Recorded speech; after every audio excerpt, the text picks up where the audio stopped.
Bismillahirrahmanirrahim. Assalamualaikum warahmatullahi wabarakatuh. Halo teman-teman, bagaimana kabarnya hari ini? Semoga dalam keadaan baik ya. Jadi, sebelum kita membahas tentang pembelajaran, saya akan memperkenalkan diri terlebih dulu ya. Perkenalkan, nama saya Nurman Sari Zahra, Prodi PGSD semester 3 dari kampus Piki Pelita Nusantara Buton. Di sini saya akan mengajak teman-teman untuk belajar bersama mengenai apa itu media pembelajaran. Nah, untuk mengetahui apa itu media pembelajaran, simak video ini sampai selesai ya. Baiklah teman-teman, pada poin pertama, saya akan membahas tentang pengertian media pembelajaran. Kata media berasal dari bahasa Latin medius yang secara harfiah berarti tengah, perantara, atau pengantar. Dalam bahasa Arab, media adalah perantara atau pengantar pesan dari pengirim pesan kepada penerima pesan. Media pembelajaran adalah alat-alat yang digunakan dalam pembelajaran untuk membantu guru dalam menyampaikan materi kepada siswa dan untuk mempermudah siswa dalam memahami materi pembelajaran sehingga tercapai tujuan pembelajaran.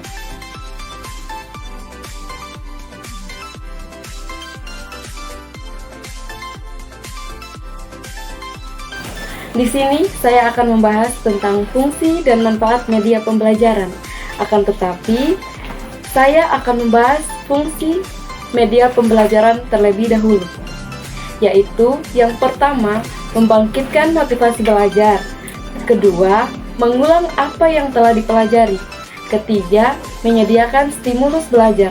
Keempat, mengaktifkan respon siswa. Kelima, memberikan umpan balik dengan segera. Dan yang terakhir, menggalakkan atau memberikan semangat latihan yang serasi. Baik, itulah tadi fungsi dari media pembelajaran. Untuk selanjutnya, saya akan membahas tentang manfaat media pembelajaran, yaitu yang pertama, menyampaikan materi dapat diseragamkan. Kedua, proses pembelajaran menjadi lebih jelas dan menarik. Ketiga, proses belajar menjadi lebih interaktif. Keempat, jumlah waktu belajar mengajar dapat dikurangi. Kelima, kualitas belajar siswa dapat ditingkatkan. Keenam, proses belajar dapat terjadi di mana dan kapan saja. Ketujuh, sikap positif. Dan yang terakhir, peran pengajar dapat berubah ke arah yang lebih positif dan produktif. Nah, sekarang teman-teman sudah paham kan mengenai media pembelajaran? Oke, baik. Selanjutnya, saya akan menjelaskan tentang media pembelajaran berbasis TIK. Jadi, media pembelajaran berbasis TIK adalah alat yang digunakan dalam pembelajaran dengan memanfaatkan teknologi informasi dan komunikasi. Pembelajaran yang memanfaatkan TIK ini biasanya menggunakan perangkat hardware dan software dalam aplikasinya, seperti perangkat komputer yang tersambung dengan jaringan internet, LCD, proyektor, CD, pembelajaran, dan televisi. Komputer yang tersambung dengan jaringan internet, LCD, proyektor, CD, pembelajaran, dan televisi.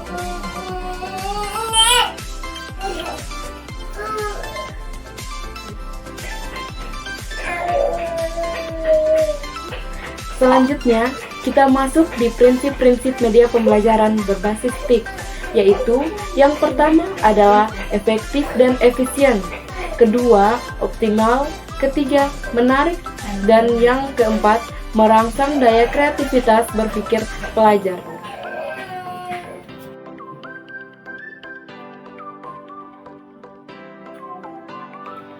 Baiklah, selanjutnya masuk di macam-macam media pembelajaran berbasis TIK, yaitu yang pertama, media audiktif. Di sini, media yang dimaksud adalah lebih mengandalkan kemampuan suara yang digunakan untuk merangsang indera pendengaran, contohnya seperti radio.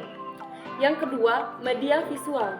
Media visual adalah media yang mengandalkan indera penglihatan, contohnya seperti gambar. Dan yang ketiga adalah media audiovisual.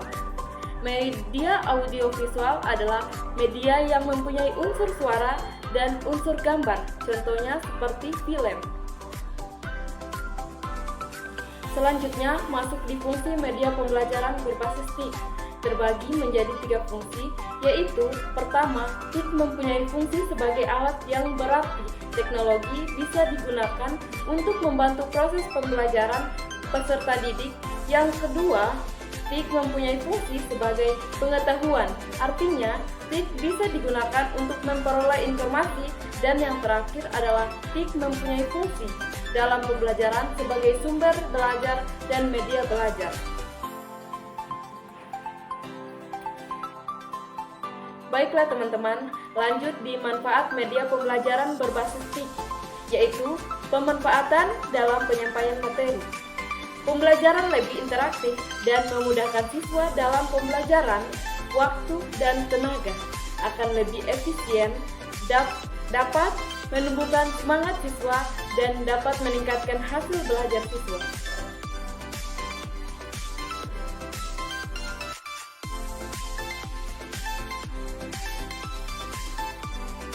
Setelah membahas tentang media pembelajaran dan juga media pembelajaran berbasis TIK, di sini saya akan menyebutkan bagaimana kriteria pemilihan media pembelajaran.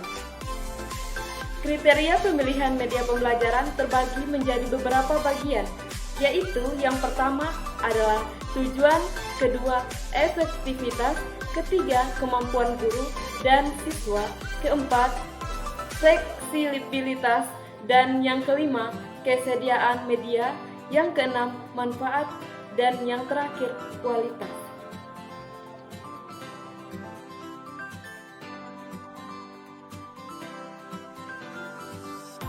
Selanjutnya, klasifikasi media pembelajaran terbagi menjadi beberapa pengelompokan, yaitu pertama, pengelompokan berdasarkan ciri fisiknya, seperti media pembelajaran 2 dimensi, contohnya media gambar. Media pembelajaran 3 dimensi, contohnya bola.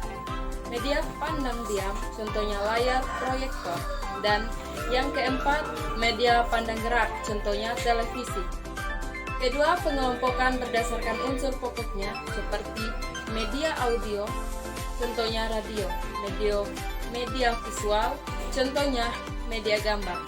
Media cetak, contohnya seperti buku pembelajaran modul. Media still visual, contohnya pilot dan film strip. Media motion visual, contohnya silent video atau silent film atau film bisu. Yang ketiga, pengelompokan berdasarkan pengalaman belajar, seperti pengalaman melalui informasi verba berupa kata-kata lisan yang diucapkan oleh pembelajaran termasuk di dalam media. Pengelompokan melalui media nyata berupa pengalaman langsung dalam suatu peristiwa, yang melalui media tiruan berupa tiruan atau model dari satu objek proses atau benda. Keempat, pengelompokan berdasarkan penggunaan, seperti berdasarkan jumlah penggunaan. Contohnya media pembelajaran yang menggunakannya secara individual oleh peserta didik, seperti kotak unit pengajaran. Media pembelajaran yang menggunakannya secara berkelompok, dan media pembelajaran yang menggunakannya secara massal, seperti televisi dan radio. Yang kelima, berdasarkan hierarki manfaat media. Hierarki manfaat media pembelajaran digolongkan berdasarkan hierarki pemanfaatannya. Dalam hal ini diungkapkan Dukchan yang ingin mengajarkan biaya investasi, perlengkapan, dan keluasan lingkup sasaran di satu pihak.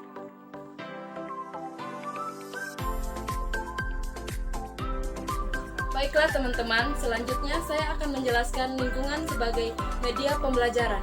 Pada lingkungan pembelajaran ada beberapa poin. Di sini saya akan membahas poin pertama, yaitu pengertian lingkungan sebagai media pembelajaran.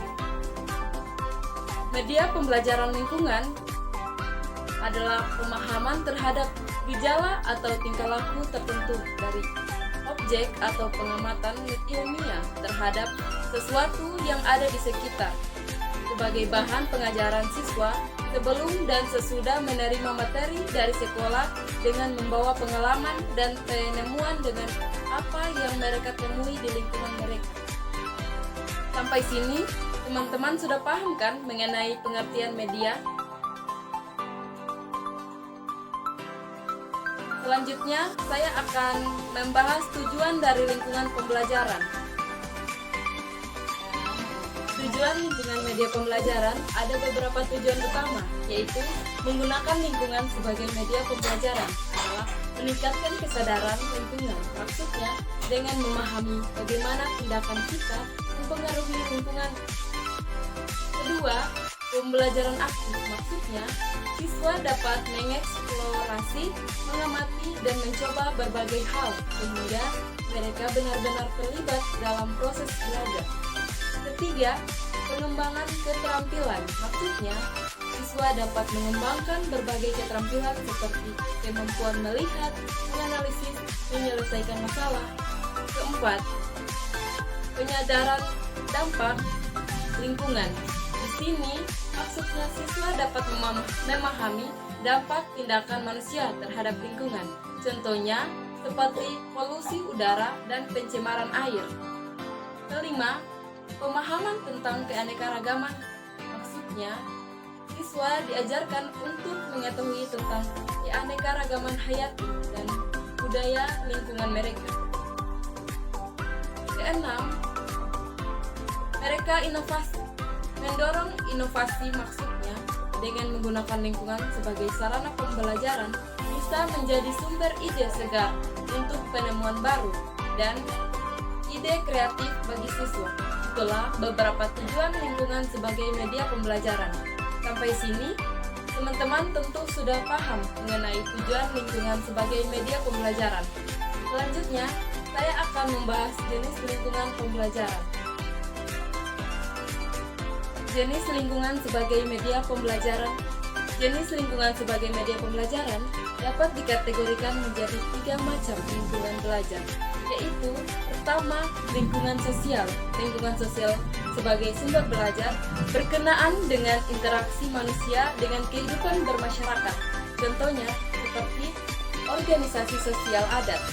Kedua, lingkungan alam. Lingkungan alam adalah segala sesuatu yang bersifat alamiah seperti keadaan geografis, iklim, dan suhu udara. Yang ketiga, lingkungan buatan. Lingkungan buatan adalah lingkungan yang sengaja diciptakan atau dibangun manusia untuk tujuan tertentu, yaitu bermanfaat bagi manusia. Contohnya seperti irigasi, pengairan, atau bendungan.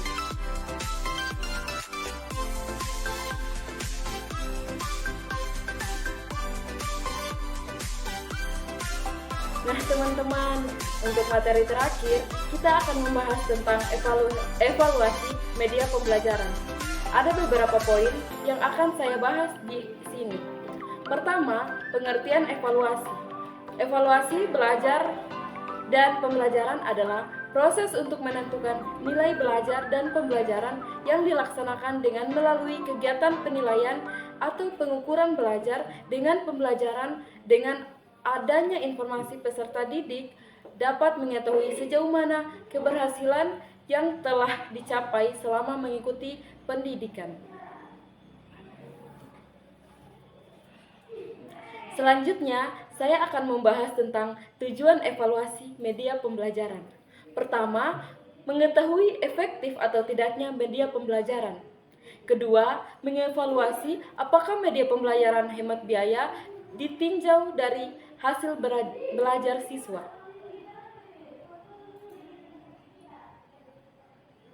Selanjutnya, saya akan membahas mengenai cara mengevaluasi media pembelajaran. Baiklah teman-teman, di sini saya akan menjelaskan cara mengevaluasi media pembelajaran. Ada 2 macam jenis atau cara yang dapat digunakan dalam mengevaluasi media pembelajaran. Pertama, evaluasi formatif, yaitu evaluasi yang bertujuan untuk mengumpulkan data dan informasi pada waktu proses pengembangan media pembelajaran. Yang kedua, evaluasi sumatif. Evaluasi sumatif bertujuan untuk membuktikan bahwa produk dan sistem yang dikembangkan memang baik dan berkualitas. Baiklah teman-teman, demikian pembahasan materi dari saya kali ini. Semoga apa yang saya sampaikan dapat bermanfaat bagi kita semua. Jika ada kekurangan, mohon dimaafkan, karena kesempurnaan sungguh hanya milik Allah Subhanahu wa Ta'ala. Dan saya akhiri, billahi taufiq walhidayah. Wassalamualaikum warahmatullahi wabarakatuh.